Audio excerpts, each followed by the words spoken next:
नमस्कार दोस्तों, स्वागत है आप सभी का मेरे YouTube channel Bhat English classes पर। A warm welcome to all of you on my YouTube channel Bhat English classes. मैं आपका दोस्त सुबोध भाटी हाजिर हूँ आपकी सेवा में। जैसे कि मैंने आपको बताया था, प्रीवियस 2 क्लासेस मैंने आपके लिए थी, उसमें मैंने आपको बताया था अपने बारे में कि मैं कौन हूँ और कौन कौन से एग्ज़ाम्स मैंने क्वालिफाई किए हैं, उनका प्रूफ भी मैंने आपको दिया था। ठीक है, और जैसे कि मैंने आपसे प्रोमिस किया था कि 10 तारीख के बाद मैं आपके लिए क्लासेस लेकर आऊँगा रेगुलरली बेसिस पर। इंग्लिश की फ्री क्लासेस ये आपके लिए होंगी और इंग्लिश के बेसिक से लेकर हाई लेवल तक हम पढ़ने जा रहे हैं भाई। ठीक है, कुछ भी आपका नहीं बचेगा। अगर आप मेरे साथ यहाँ जुड़े रहेंगे तो guarantee I will make sure you that you will qualify any kind of exam. ठीक है, जहाँ पर इंग्लिश आती है उस हर प्रकार के एग्ज़ाम्स को आप निकाल पाएंगे। ये डेफिनेटली मैं आपसे बता रहा हूँ, क्योंकि मैंने ये खुद नहीं किया है भाई, तो आप भी कर सकते हैं। ठीक है, तो आप ज़रूर करेंगे हम। ठीक है, तो अब बिना देरी किए स्टार्ट करते हैं। तो भाई आज हमारी जो क्लास है वो इंग्लिश की इंट्रोडक्शन क्लास है। इसमें हम थोड़े इंग्लिश के बेसिक्स पर बात करेंगे कि व्हाट इज़ इंग्लिश, इंग्लिश क्या है, और बहुत सारी चीज़ें, स्तंभ इंग्लिश के कौन कौन से हैं, हमें किस किस चीज़ पर कमांड बनानी है कि ताकि हम एक अच्छी इंग्लिश बोल सके, इंग्लिश को समझ सकें। ये सब चीज़ें मैं आपके सामने डिस्कस करने जा रहा हूँ भाई। ठीक है, तो बिना देरी के स्टार्ट करते हैं। सबसे पहली बात, जो हमारा टॉपिक है, जो हम पढ़ने जा रहे हैं भाई, वो है आपकी इंग्लिश। क्या टॉपिक पढ़ने जा रहे हैं हम? इंग्लिश। हम इंग्लिश पढ़ने जा रहे हैं भैया। इंग्लिश लिखते ही या कुछ भी अगर आप नया पढ़ने जा रहे हैं तो आपके दिमाग में सिर्फ एक सवाल होना चाहिए। कुछ भी अगर आप पढ़ने जा रहे हैं, व्हाट इज़ दिस, है ना, व्हाट इज़ दिस। अब देखो, दिस के स्थान पर यहाँ पर क्या है, हमारा इंग्लिश है। तो हमारे दिमाग में क्या क्वेश्चन आएगा भाई? हमारे दिमाग में तुरंत एक क्वेश्चन उठना चाहिए। उस क्वेश्चन का नाम है, क्वेश्चन नंबर फर्स्ट मैं लिख सकता हूँ, क्या हो सकता है? What is English. तो हमारे सबके दिमाग में एक क्वेश्चन आना चाहिए, व्हाट इज इंग्लिश। आखिरकार ये इंग्लिश क्या है? तो सबसे पहला क्वेश्चन हमारे दिमाग में होना चाहिए, व्हाट इज इंग्लिश। तो इसका एक सिंपली एक आंसर हमारे पास होना चाहिए। देखिए, बहुत से बच्चे तैयारी करते हैं बट उन्हें आज तक ये नहीं पता कि इंग्लिश क्या है। वे इंग्लिश को कुछ और समझने की गलती कर बैठते हैं, और हालांकि असलियत में इंग्लिश कुछ और है। तो इसका सिंपल सा आंसर क्या होगा, पहले इसके बारे में अगर हम बात करते हैं तो इसका सिंपल सा आंसर है, English is a language. English क्या है भाई? एक भाषा है। क्या है भाई? लैंग्वेज का मतलब होता है, अगर हम इसका अनुवाद करते हैं, ट्रांसलेट करते हैं, तो इसका मतलब होता है भाषा। तो इंग्लिश एक लैंग्वेज है, एक भाषा है। और भाषा की अगर बात करते हैं भाई, तो भाषा का एक बहुत बड़ा रूप हो सकता है। भाषा का मतलब कैसे हम समझ सकते हैं? देखिए भैया, अगर हम अपने बारे में बात करते हैं, हम कहाँ पे रहते हैं, मैं अपने बारे में अगर बात करता हूँ तो भाई मैं एक उत्तर प्रदेश का रहने वाला हूँ। उत्तर प्रदेश में डिस्ट्रिक्ट मेरठ से मैं बिलोंग करता हूँ। डिस्ट्रिक्ट मेरठ में एक टाउन पड़ता है छोटा सा मवाना, उसमें एक छोटा सा गांव है निडावली नंगली, वहाँ से मैं बिलोंग करता हूँ। तो हमारे वहाँ पर मोस्टली कौन से क्या बोलते हैं? सभी हिंदी लैंग्वेज बोलते हैं। क्या बोलते हैं भैया? हिंदी लैंग्वेज बोलते हैं। तो इसी प्रकार मैंने भी कौन सी लैंग्वेज आई मेरे पर बोलनी? Hindi language I. क्या मैंने कभी इस लैंग्वेज का ट्यूशन पढ़ा है? कभी नहीं पढ़ा। तो कैसे मैं इस लैंग्वेज को जान पाया? तो ये मैटर करता है आपके इन्वायरमेंट पर, एटमॉस्फेयर कैसा है जहाँ पर आप रहते हैं। ठीक है, और लैंग्वेज को सीखने के जो मुख्य आयाम हैं, 4 आयाम लैंग्वेज को सीखने के हैं, उन पर सबसे पहले मैं डिस्कशन करूँगा।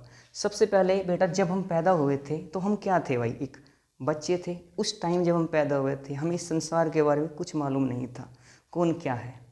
हमने क्या करा, जब हम पैदा हुए तो हमारी माता बार बार उन्होंने हमसे कहा, बेटा माँ बोल, बेटा माँ बोल। बार बार उन्होंने हमारे कान पर एक बार डाली माँ। तो हमने स्टार्टिंग में क्या काम किया, जब हम पैदा हुए तो हमने पहले जो काम स्टार्ट किया वो किया लिसनिंग का। किसका काम स्टार्ट किया? लिसनिंग। लिसनिंग, सुनना। सबसे पहले हमने सुनने का काम करा। सुनने के बाद कुछ टाइम चलता गया, फिर हमने जो सुना उससे हमने क्या किया, जो हमने यहाँ से सुना उसे हमने उच्चारण किया, उसे हमने प्रोनाउंस किया। कहाँ से? मुंह से। तो हमने क्या किया उससे भाई? स्पीकिंग किया। क्या कहा भाई?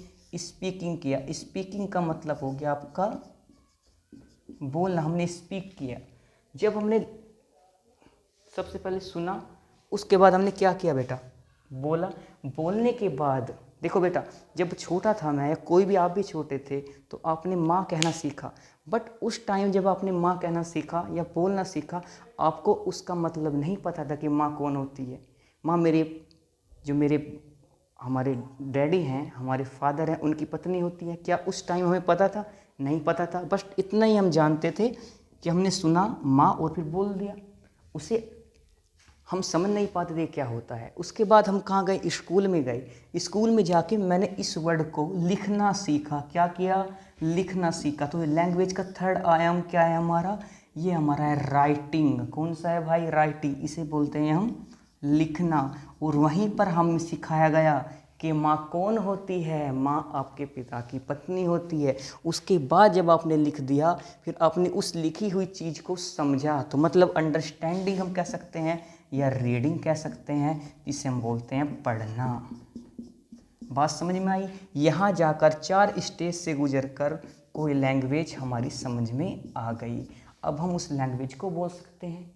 ऐसे ही अगर हम बात करते हैं, इंग्लिश में भी ये आपकी चीज़ें साथ चलेंगी। सबसे पहले मोस्ट इम्पोर्टेंट थिंग है लैंग्वेज के लिए, उसे ध्यान से सुनना, लिसनिंग। उसके बाद सेकंड हमारा क्या काम होता है कि जो हमने बात सुनी उसे प्रोनाउंस करें, उसे हम क्या करें? उच्चारण करें उसका, तो स्पीकिंग हुआ। उसके बाद तीसरा चरण हमारा क्या आता है? जो हमने सुना उसे राइटिंग करें, लिखना जिसे हम बोलते हैं। उसके बाद मोस्ट इम्पोर्टेंट थिंग कि वो क्या लिखा हमने, उसे पढ़ना, उसे समझना, उसका मतलब क्या है, उसका मीनिंग क्या है।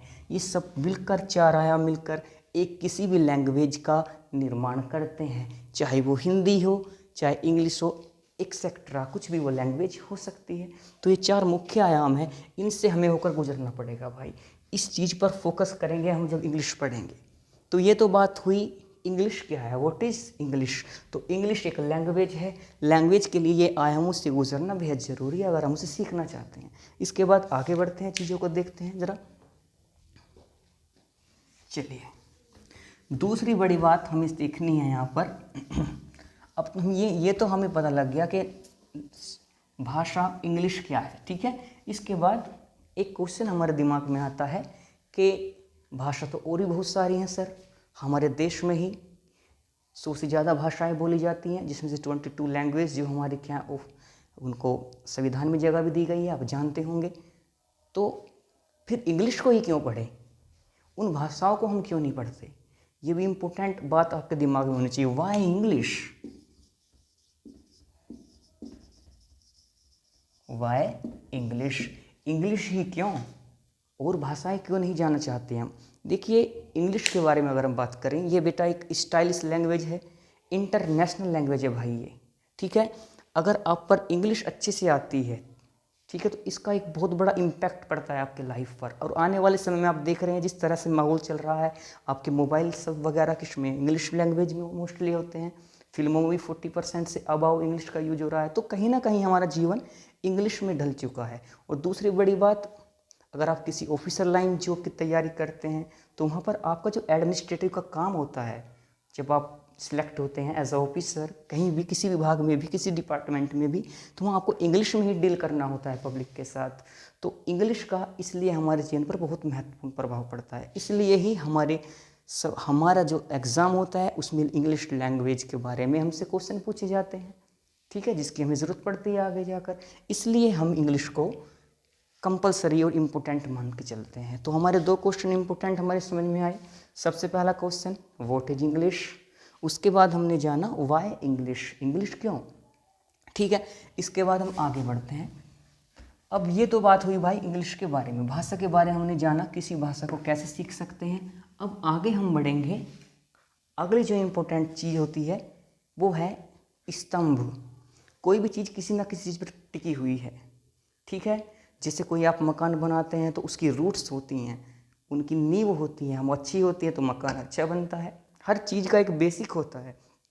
ऐसे ही अगर इंग्लिश की बात करें, इंग्लिश किन स्तंभों पर टिकी हुई है, आपको पढ़ने से पहले इंग्लिश उनको जानना बेहद ज़रूरी है। अगर आपका कोई सा भी आयाम थोड़ा कमज़ोर है तो उससे आप प्रॉब्लम फेस कर सकते हैं। मैंने की है, मैं चाहता हूँ कि आप ना करें, ठीक है। तो आगे बढ़ते हैं, उन स्तंभ के बारे में बात करते हैं। तो बेटा अगर मैं इंग्लिश की बात करता हूँ, इंग्लिश लैंग्वेज की बात करता हूँ, तो इसमें 3 चीज़ें मुख्य इंपॉर्टेंट हैं। उन तीनों के बारे में बात करते हैं। इंग्लिश को मैंने 3 पार्टों में डिवाइड किया है। देखिए मैं 3 पार्ट में डिवाइड कर रहा हूँ, और टीचर हो सकते हैं कितने भी पार्ट में डिवाइड कर सकते हैं अकॉर्डिंग टू देम, उनके अनुसार। बट मेरे अनुसार मैं जो समझता हूँ इंग्लिश को, मैंने 3 चरणों में डिवाइड किया है। ठीक है, सबसे पहला चरण हमारा होता है, उससे हम बोलते हैं इंग्लिश ग्रामर। कौन सा पार्ट है? English grammar. ग्रामर को हम व्याकरण कहते हैं हिंदी में। ठीक है, दूसरा चरण जो आयाम है, इंग्लिश का स्तंभ है किसी भी लैंग्वेज का, इंग्लिश ही छोड़ो, तो वो होता है आपका ट्रांसलेशन वाला पार्ट। ट्रांसलेशन, इसे हम बोलते हैं अनुवाद।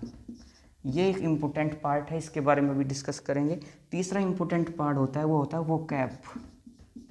कौन सा होता है? वोकैब, शब्द भंडार होता है ये क्या होता है भाई? शब्द भंडार। ये तीनों चीज़ों के बारे में बात करते हैं। देखिए बेसिकली अगर मैं बात करता हूँ ग्रामर, ग्रामर क्या है, एक मिनट रुके।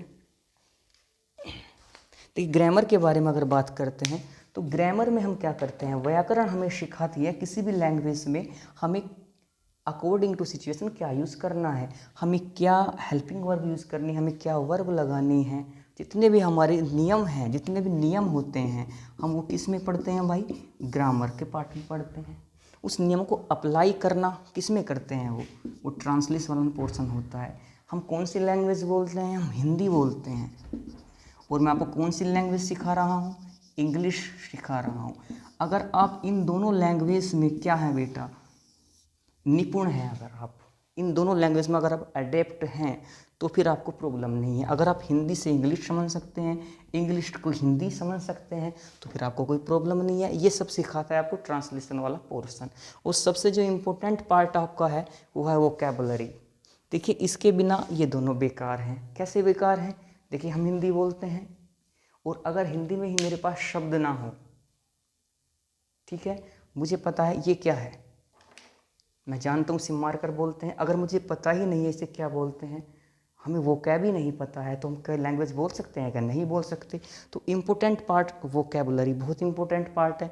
बड़ी मात्रा में क्वेश्चन यहाँ से पूछे जाते हैं। तो ये 3 स्तंभ हमारे इंग्लिश के हैं भाई, इनसे होकर हमारी लैंग्वेज गुजरती है। अगर आप इनमें से किसी एक सेक्शन में भी अगर आप वीक रह जाते हैं तो आपको उसका इफ़ेक्ट देखने के मिलता है, आप नहीं सीख सकते हैं फिर किसी चीज़ को। ठीक है, तो हमारा सबसे जो पहला पार्ट रहेगा, देखिए भैया इस ग्रामर की अगर बात करते हैं, इस पोर्शन को हम बाद में करेंगे। ठीक है, हम जो स्टार्ट करते हैं और जो नहीं कराते हैं टीचर, ये बात ध्यान रखना बेटा। क्या होता है देखिए, अगर बात करूं, जब आप इंटर के बाद किसी भी कंपटीशन की तैयारी करते हैं तो वहाँ पर प्रॉब्लम एक्चुअली में क्या फेस करते हैं आप? टीचर सोचते हैं कि आपने इंटर तक तो इंग्लिश पढ़ी होगी, तो ये वाला पोर्शन तो आपका इम्पोर्टेंट रोल अदा करता है, बट वे समझते हैं कि ये वाला सेक्शन आपका कंप्लीट होगा, आप इसके बारे में जानते हैं, और यहाँ से आकर एक स्टैंडर्ड लेवल से आपको वो इंग्लिश सिखाना स्टार्ट करते हैं। और क्योंकि आप हिंदी मीडियम वाले जो मोस्टली स्टूडेंट होते हैं वे इंग्लिश को लेकर वीक रहते हैं, क्योंकि इंटर में सिर्फ वे फिजिक्स केमिस्ट्री मैथ पर ध्यान देते हैं, हिंदी तो लास्ट के 2-1 मंथ वो पढ़ लेते हैं कहीं से और अपना गुजारा कर लेते हैं। ठीक है, तो ये वाला पोर्शन हमारा वीक रहता है, और इसके बिना हम कई साल तक इंग्लिश पढ़ते जाते हैं किसी भी सर से, किसी भी टीचर से यूट्यूब पर इसके बिना हम इन चीज़ों को कर ही नहीं सकते। जब तक आप किसी लैंग्वेज को समझ नहीं सकते, सामने क्या लिखा हुआ है, अरे क्या खा करोगे, फिर नहीं कुछ आप कर सकते हैं। तो सबसे इम्पोर्टेंट आपका सेक्शन ये वाला रहेगा। देखिए मैं सारे टेंस को आपको पढ़ाऊँगा, सारे यूज़ को आपको पढ़ाऊँगा, उसके बाद हम फिर वो क्या वाला सेक्शन में इसके साथ लेकर चलूँगा, उसके बाद ग्रामर पर हम पहुँचेंगे। ठीक है, तो आपको अगर बात करते हैं यूट्यूब पर बेसिक इंग्लिश का आपको नहीं मिलेंगे। अगर बात करता हूँ सीक्वेंस में, कॉन्सिक्वेंसेस में अगर बात करते हैं तो आपको नहीं मिलेंगे लेक्चर, और आपको यहाँ पर मेरी जब अब आपको मैं इंग्लिश स्टार्ट करूँगा तो सब कुछ आपको सीक्वेंस में मिलेगा, बिल्कुल बेसिक 0 लेवल जिसे कहते हैं, वहाँ से मैं आपकी इंग्लिश को स्टार्ट करूँगा। सारे टेंसेस में आपको पहले कराऊँगा, 12th की न्यू स्टाइल से मैं आपको कराऊंगा, उसके बाद हम वोकेबलरी उसके साथ लेकर चलेंगे। ठीक है भाई, उसके बाद ग्रामर वाले सेक्शन को उठाएंगे। ठीक है, तो आज के लिए आप देख सकते हैं मैंने आज आपको बताया कि इंग्लिश क्या है, उसके बाद मैंने आपको दिखाया इसकी इम्पोर्टेंस क्या है, उसके बाद इंग्लिश किन किन स्तंभ पर टिकी हुई है। इंग्लिश नहीं, कोई भी लैंग्वेज में ये 3 मुख्य स्तंभ होते हैं, मैंने इनके बारे में आपको बताया। और अब आपकी इंट्रोडक्शन क्लास यहीं पर ख़त्म होती है।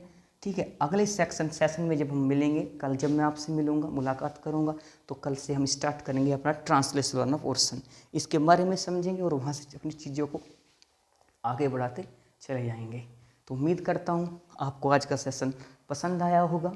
ठीक है, मेरे चैनल को सब्सक्राइब करें, वीडियो को लाइक करें और अपने दोस्तों से शेयर करना ना भूलें, क्योंकि बहुत लोग परेशान हैं भाई, बहुत लोग परेशान हैं, गरीब हैं, उनके पास पैसा नहीं है पढ़ने के लिए। ठीक है, मैं चाहता हूँ हर किसी के पास तक ये सब कुछ पहुँचे। ठीक है, आप कोई सा भी एग्ज़ाम फिर निकाल सकते हैं, गारंटी है। आप एसएससी, बैंक, कुछ भी हो, अगर आप स्टार्टिंग से मेरे साथ जुड़ेंगे और अपना टाइम मुझे देंगे तो मैं आपको श्योरिटी दिलाता हूँ कि I will give you selection, definitely you will get, you must have a job after understanding, after making understanding with me. ठीक है, तो चलिए इसी उम्मीद के साथ आपसे विदा लेता हूँ। जल्द ही कल आपसे मुलाकात होगी एक और सेशन के साथ। शुभ रात्रि, बाय।